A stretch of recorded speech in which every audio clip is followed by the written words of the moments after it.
Can you lend me money for my brother's hospital bill? What?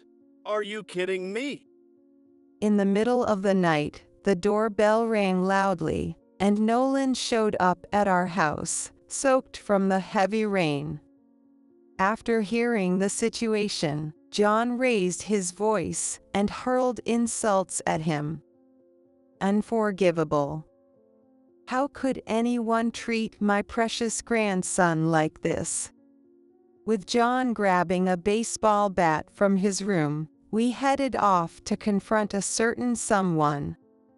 My name is Lily Anderson, and I'm 65 years old.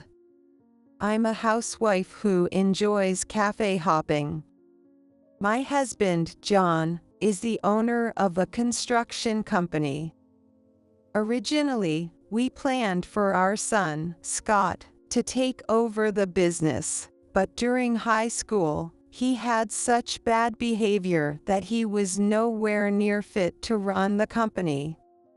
He'd skip school, cut classes, and he was constantly getting picked up by the police for wandering around at night.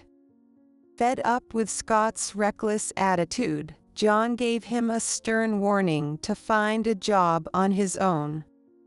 Scott, who was in the middle of his rebellious phase, felt his pride was hurt and stormed out of the house. He didn't come back for quite a while. Dad, I have a child now. I have a wife, too. I came back today because I wanted to show you my kid. But then, one day, several years later, Scott suddenly came back home. Standing next to him was a woman I didn't recognize, with a nervous expression, looking reserved and hesitant. At first, I didn't understand why she was so nervous, but I quickly realized the reason. In Scott's arms, a cute baby was crying.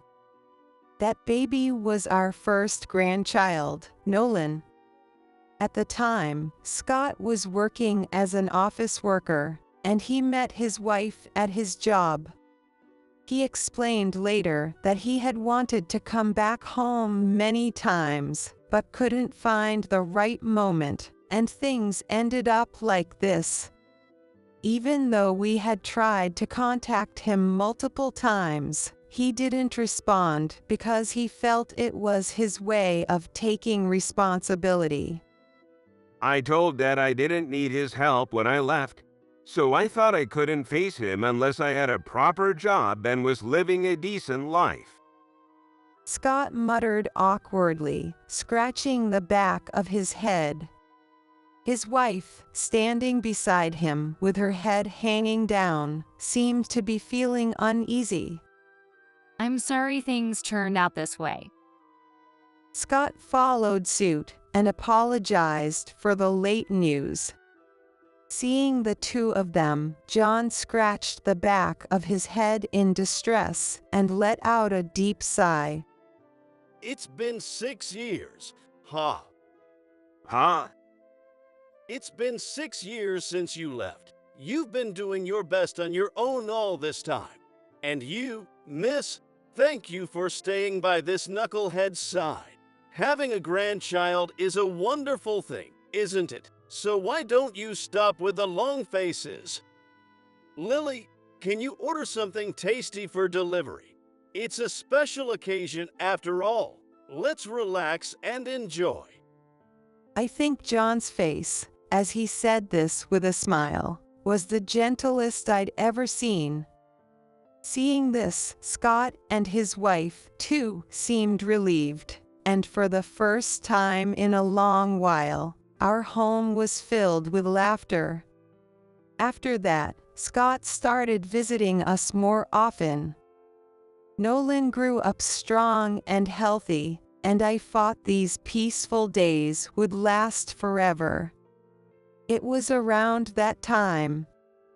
Suddenly, Scott's wife left a divorce paper behind and disappeared, leaving Nolan and Scott. When John pressed Scott about what had happened, we found out that Scott had accumulated a huge debt. A friend invited me to invest in stocks. I don't make much money, so I talked to him about the future, and he suggested stocks. Scott got lucky the first time and made a big profit, but then he got cocky and borrowed money to buy more stocks. But the stocks he bought took a nosedive. He ended up with a $20,000 debt. What were you thinking, borrowing money for such a risky gamble?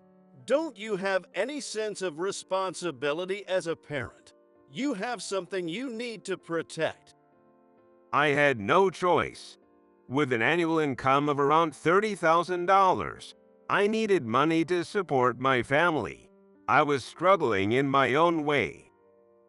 As soon as I heard them arguing, Nolan, who had been playing with his toys, started crying. I quickly tried to comfort him, and hearing Nolan's cries seemed to snap John out of it, too. Once he calmed down, he convinced Scott to contact his wife first. John ended up taking on Scott's debt. If this happens again, I won't let it slide. You need to realize that you have something to protect. Got it? Scott couldn't help but hang his head as John harshly scolded him more than ever before. After that, Scott tried contacting his wife multiple times, but he never managed to reach her. Years later, we found out that she had built a new life with another man. This led to Scott and her getting a divorce. Scott ended up taking custody of Nolan. Since then, Scott and Nolan have been living with us. Fortunately, since Nolan was too young to remember his mother leaving, he didn't have many memories of her as he grew up. So, he never seemed to miss her, and he grew up strong and healthy, leaning on me, John, and Scott. Grandma, look. I got accepted into high school. Before we knew it, Nolan was already in his third year of middle school. Unlike his father, Nolan was dependable and takes things seriously, putting in great effort in both sports and academics. John also recognized Nolan's hard work, and he was accepted into one of the top sports high schools in the state. To attend that school, Scott and Nolan had to leave our home. It's too far for him to commute from here, and I know someone over there. I can't keep relying on my parents forever, so I'm going with Nolan. If you do anything to worry Nolan, I won't let it slide. You better remember that. Tisk, I know. Even though Nolan was doing his best, the tension between Scott and John remained. John couldn't forgive Scott for his past mistakes, and Scott harbored resentment towards John, making no effort to mend their relationship. In the end, they left with a deep rift still between them. For months after they left, I couldn't stop worrying about them. But then, one day, Nolan called to tell us that Scott had a new girlfriend and that she was a really good person. She takes good care of the house, and I got a little brother now. I think Dad might get remarried. I'd feel relieved if this woman became my mom. And more than anything, my little brother is so cute. Even though he must have been busy with his sports activities, Nolan made sure to video call me and John almost every day. Apparently, the someone Scott mentioned before was his current girlfriend, and Nolan said he was confused when he found out the truth. Yeah, being told out of the blue that you have a little brother is pretty confusing. Scott's girlfriend had lost her previous husband to illness and was raising her young son alone. Scott couldn't just leave her to handle everything by herself, so they started living together when Nolan entered high school. Nolan didn't have any issues with it since there wasn't really any downside for him. If Nolan's doing well, that's all that matters, but remember, if anything comes up, you can always count on us, okay? What's most important to Grandma is you, Nolan. Thanks, Grandma. I didn't notice it at the time, but Nolan's smile seemed pained when he said that. Not long after, something happened. That evening, a severe rainstorm hit. A hurricane was approaching, and the trains were shut down. The rain was expected to continue into the next day, so the nearby schools announced closures. John's company also decided to prioritize safety and gave everyone the day off. This rain is awful. The site for the day after tomorrow might be dangerous too, with the ground being so muddy.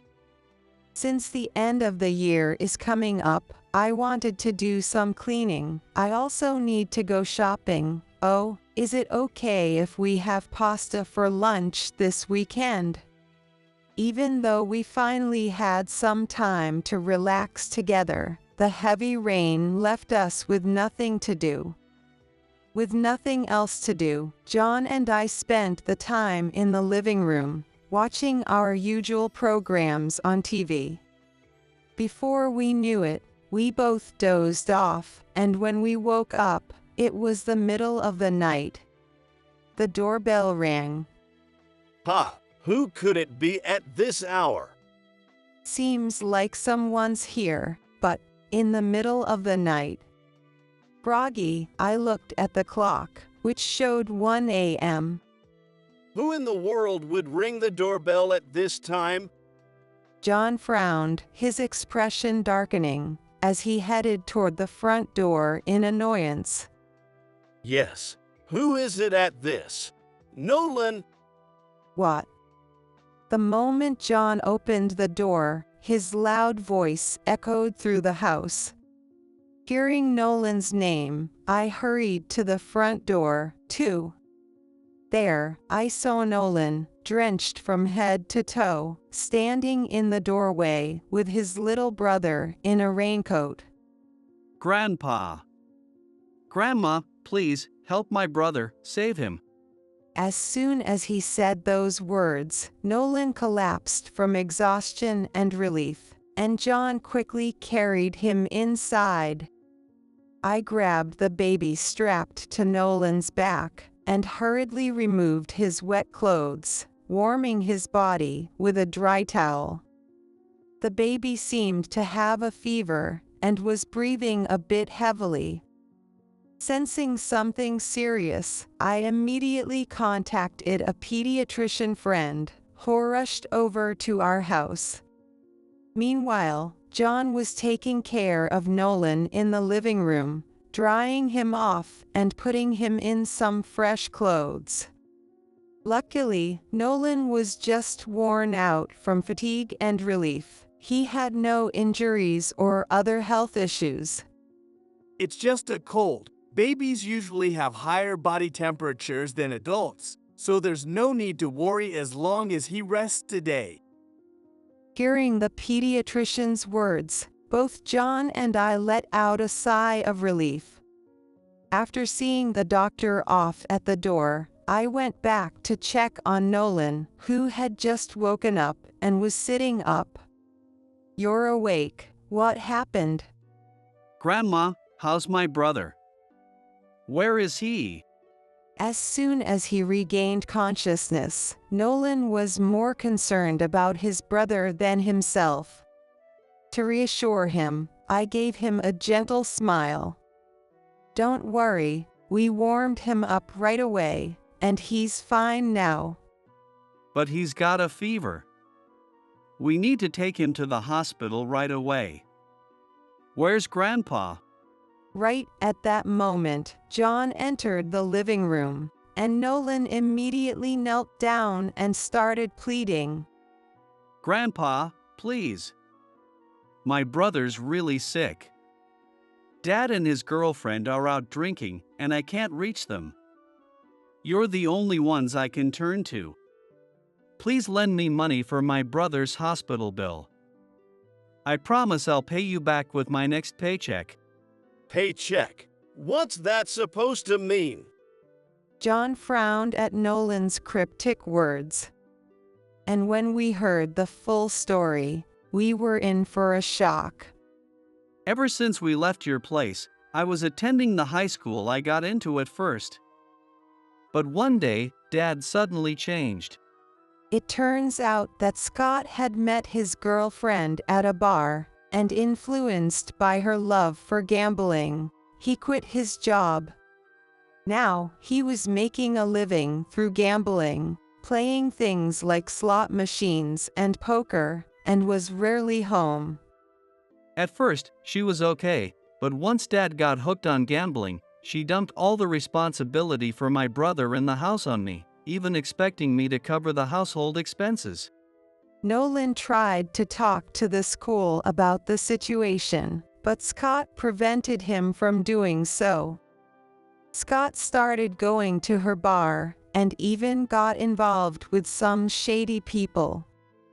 Since then, Nolan was controlled by force, living according to Scott and his girlfriend's demands. I couldn't manage both taking care of my brother and doing sports, so I dropped out of high school. I begged Dad to let me at least get my high school diploma, so now I'm working multiple part-time jobs while attending an online high school. In the little time he had left, he took care of his brother and the household chores. He was essentially a young caregiver. Hearing this, I trembled with anger, clenching my fists tightly. John, who was listening next to me, hung his head in silence. I was already furious with my son, but for his girlfriend to be like this too. Unforgivable. Seeing our reaction, Nolan, worried, quickly spoke up and started pleading again. I don't care what happens to me. But my brother is just a baby. I can keep going because he smiles at me. If I lose him, So please. I promise I'll pay you back, just lend me the money for his hospital bill. What? Are you kidding me? John's voice boomed louder than I'd ever heard before. You shouldn't have to do something like that. Don't say something so foolish. Nolan, not expecting to be yelled at, flinched, and John, with a fierce expression, grabbed a bat from his room and headed out the door. Wait, where are you going? Isn't it obvious? I'm going to knock some sense into those fools. They put my precious grandson through this. That idiot still hasn't learned his lesson after everything he's done. I was too soft on him. I'll beat some sense into him and wake him up. John's face was red with anger, and his eyes were bloodshot. Nolan, who didn't want this to happen, hurriedly joined me in trying to stop him. But as John struggled to shake us off, we suddenly heard a baby crying from the back room. If we don't hurry, it'll be too late for him. Nolan, remembering the urgency, tried to bring the conversation back to the hospital, but I quickly explained the situation to him. Learning that his brother was okay, Nolan collapsed on the spot, tears of relief streaming down his face. I was so scared that something might happen to him. I'm really glad.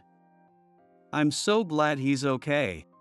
Nolan began to cry out loud, his love for his brother clear as day.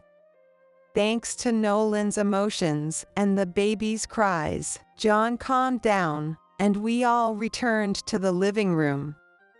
So, what do we do now? Honestly, I don't think we can trust Scott with Nolan anymore. I agree. I won't stand by and do nothing. Even though John had calmed down, there was no way we could leave things as they were after learning the truth. Nolan also opened up, asking for help if possible. I'm more worried about my brother when he gets older. I don't care what happens to Dad and his girlfriend, but I'll do anything to keep my brother safe. Lily, get in touch with him. Huh? That idiot is using shady people to threaten Nolan. An eye for an eye, and we'll use some shady methods of our own. As soon as I heard those words, I understood what he meant and immediately made a call. Nolan, not understanding what was about to happen, watched nervously. Not long after, we managed to track down Scott's current location. Accompanied by some people, we headed to that place and walked into a bar. Welcome. Oh, John, I've been waiting for you.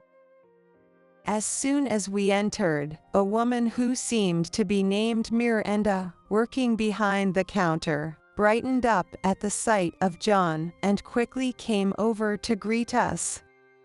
It's been a while, hasn't it, Miranda? How have you been? John, you're the one who hasn't shown your face in so long. I was wondering what you were up to. And Lily, it's been ages. How have you been? I've been well, Miranda. It was rare for Miranda to step out from behind the counter to greet customers, so all the staff and customers quickly turned their attention to us. What's going on? Is there a celebrity in here? There's no way a celebrity would come to a place like this in the middle of nowhere. Oh my gosh, Scott. Scott. Hearing the commotion, I spotted Scott in the back, slouched over in a booth, clearly drunk, with his girlfriend clinging to him affectionately. As I glared in their direction, his girlfriend noticed my stare, and her face went pale. She quickly nudged Scott, who was too out of it to realize what was happening.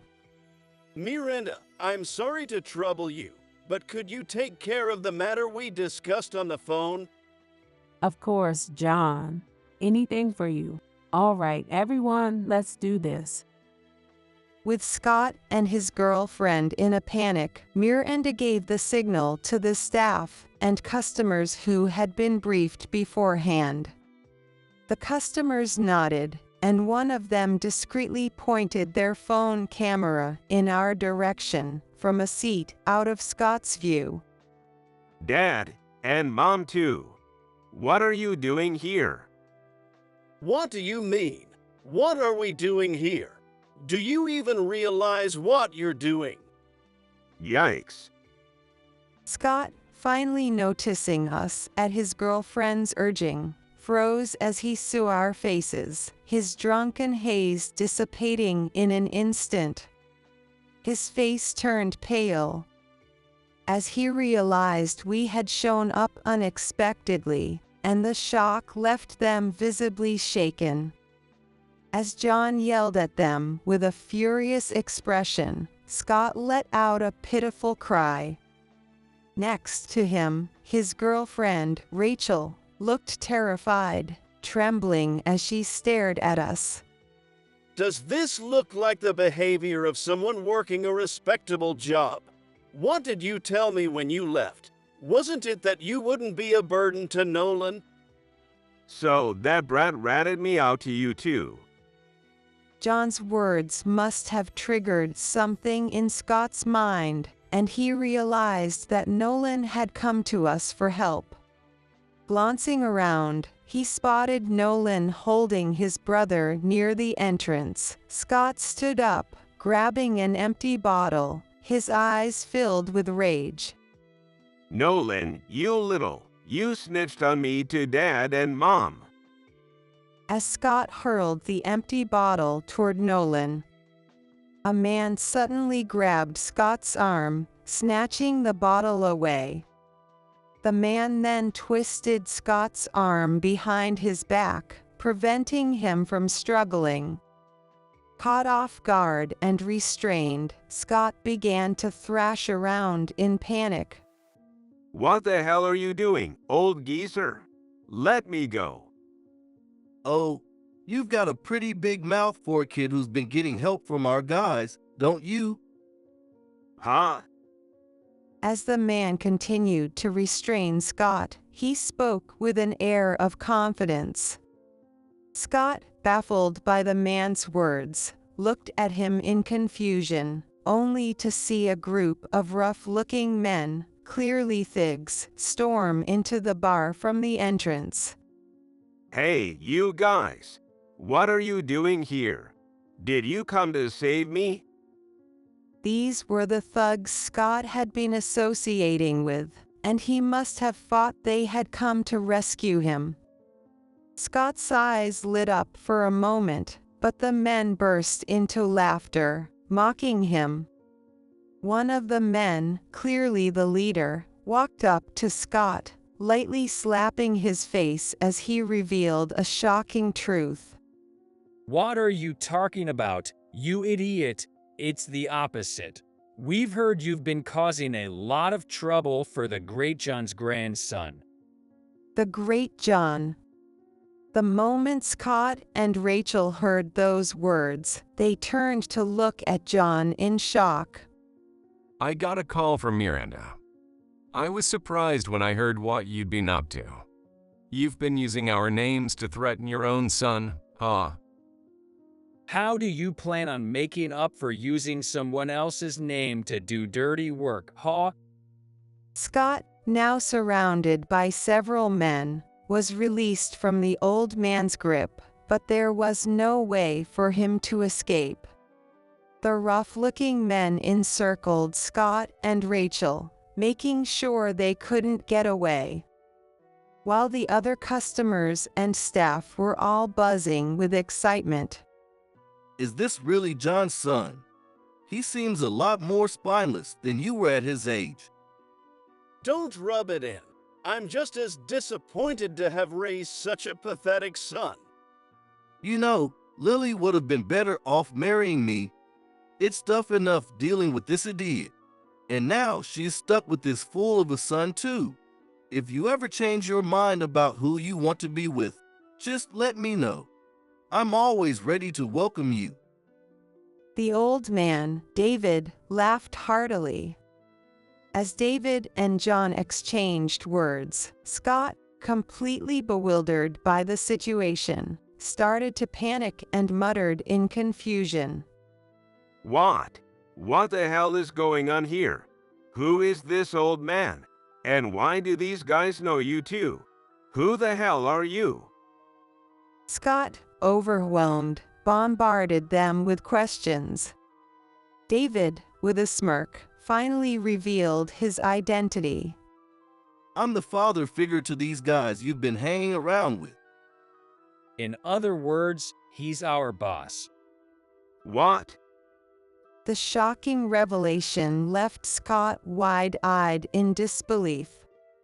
Rachel, too, was stunned, her mouth hanging open in surprise, while Nolan watched the scene unfold in amazement. Back in the day, this guy and I were best friends, bonded through countless fights. We've been through thick and thin together. I was stronger, though, so he always ended up crying after I beat him. Crying? You were the one who always lost and whined about it. What? John and David leaned in, forehead to forehead, bickering as they had done in their younger days. The men around them couldn't help but smile at the sight, and Miranda took the opportunity to share more details. Back in the day, these two were the golden duo running things around here. There wasn't a delinquent in the county who didn't know their names. No one could beat them in a fight, and they had a lot of people who looked up to them. They were pretty cool, you know. John protected the town publicly, while this guy, David, handled things behind the scenes. Don't be fooled. John was just one step away from ending up in my world. We're not that different, really. Don't sulk just because you didn't get much of an education. As the banter continued, Miranda walked over to me, linking her arm with mine, and revealed yet another shocking truth. And Lily here was the Madonna of these two.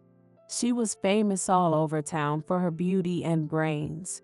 It's nostalgic to remember how they used to fight over her with their fists. Oh, come on, Miranda. Stop. You're embarrassing me. Even we looked up to you, Lily. Everyone in our world knows about these three. Scott, still in shock from the revelations, couldn't close his gaping mouth, and Rachel was just as dumbfounded. But the most surprising thing is that Lily was the strongest of them all. What? Hearing this, both Scott and Rachel looked completely stunned. Neither of them could beat me in a fight. No way. Lily, don't say that. Couldn't beat you in a fight. Hearing those ominous words, Scott nervously spoke up. Seeing this, Miranda, realizing he truly knew nothing, began to explain the situation with an exasperated tone. Lily's family is renowned in the boxing world. Her father won the national high school championship and even competed as a professional. Lily herself has been practicing boxing since she was a child, and she's won numerous tournaments. The color drained from Scott and Rachel's faces as if they had heard a sound effect. Their eyes shifted toward me, now seeing me in a different light. When I heard from Nolan about how you were using some shady people to threaten him, I reached out to Miranda for help. John's a regular at Miranda's place, so she was more than happy to assist. As I explained why they were in this situation, Miranda flashed a mischievous grin while giving a thumbs up. I've turned a blind eye to your misdeeds up until now, but not this time. Don't think you'll get away with it like before. As a parent, you've done something unforgivable to Nolan and his brother. I cracked my knuckles for emphasis, adding pressure to Scott. The figs surrounding him also glared at him menacingly, while the onlookers, both customers and staff, looked at him with disdain. It's time you paid the price. And you'll be paying for using our names to scare your own kid, too. Coming here to mess around when you haven't even paid back your debts. You've got some nerve. As one of the thugs grabbed Scott by the collar and growled, Scott started to sob, tears streaming down his face. Seeing this, Rachel panicked and tried to distance herself from the situation, insisting she wasn't involved. She desperately tried to save herself. I have nothing to do with this. He's the one who got into debt on his own. I was just here for work. We were only having a drink because my shift ended. I haven't done anything to bother you, Lily, right? It was clear she was hoping to be spared, pleading for mercy. Her words made me sick to my stomach. Furious, I couldn't hold back, and knelled at her with a voice so deep and commanding that it startled everyone around us. Don't give me that crap. Enough with the excuses. You, as a parent, as a mother, have done something completely unforgivable. The moment those words left my mouth, Rachel's legs gave out, and she collapsed onto the couch, trembling with fear. She kept muttering apologies, but there was no way I was going to forgive her. I stepped closer, looming over her, my eyes cold and piercing. You not only neglected your own child, but also stole precious time from Nolan, dumping all the responsibility on him. Your child had a high fever. What do you think would have happened if you'd left them alone at home?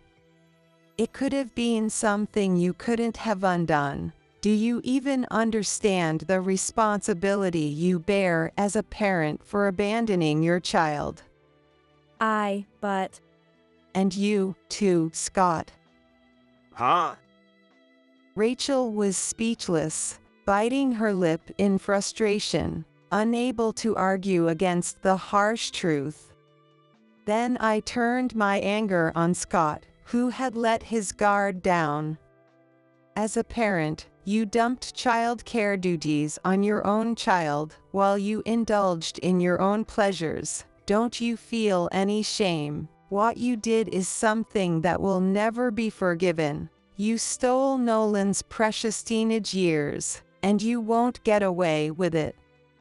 You'll pay for the time Nolan lost. Both of you are about to face a living hell.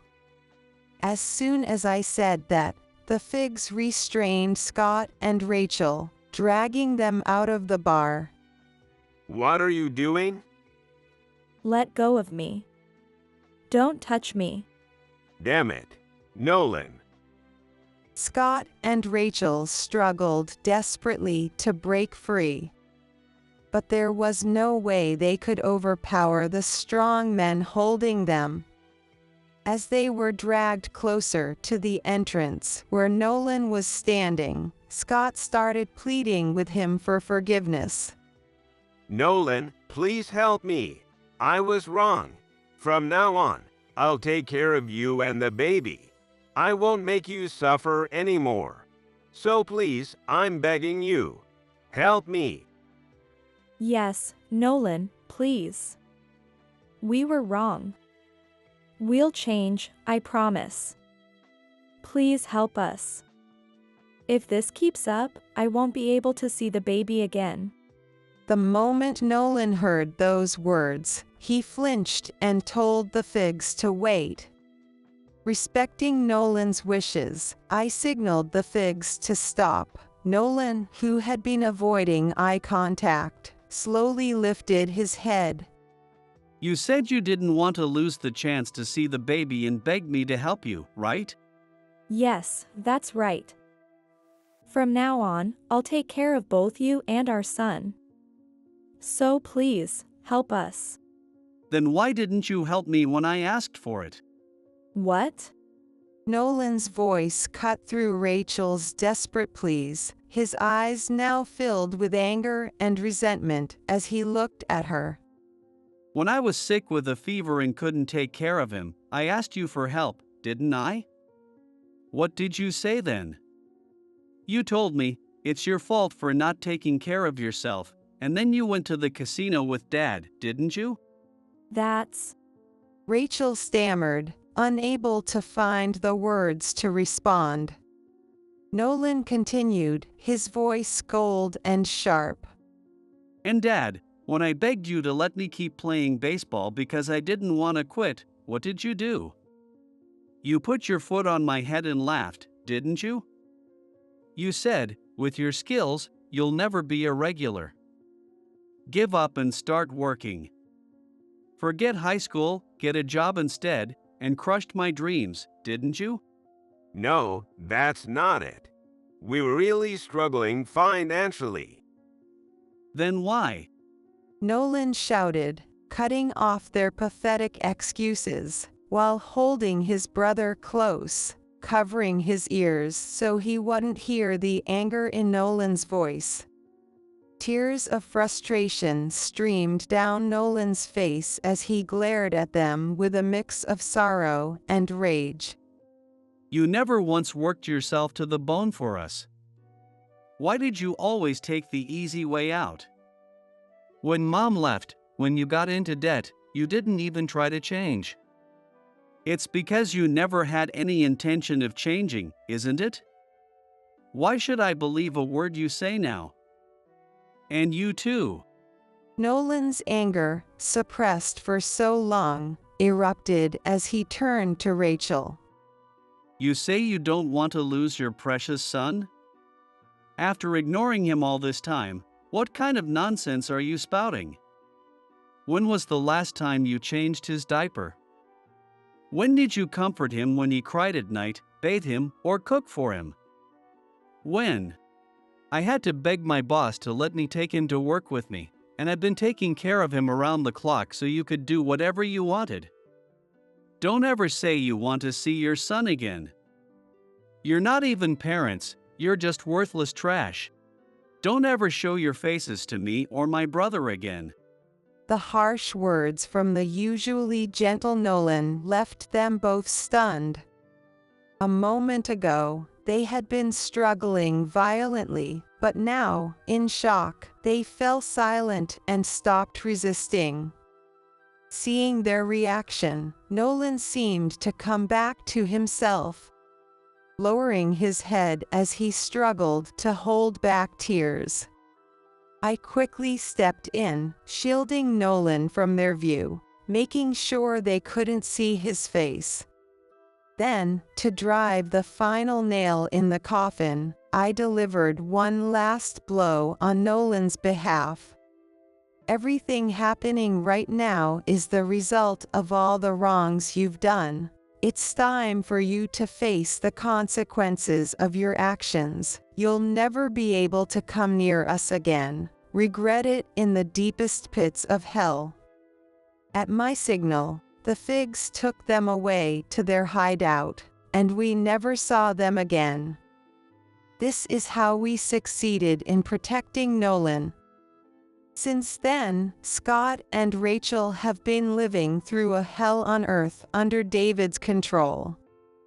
They've been thrown into such grueling labor conditions that menial tasks doesn't even begin to describe it, and every penny they earn is sent to Nolan and his brother.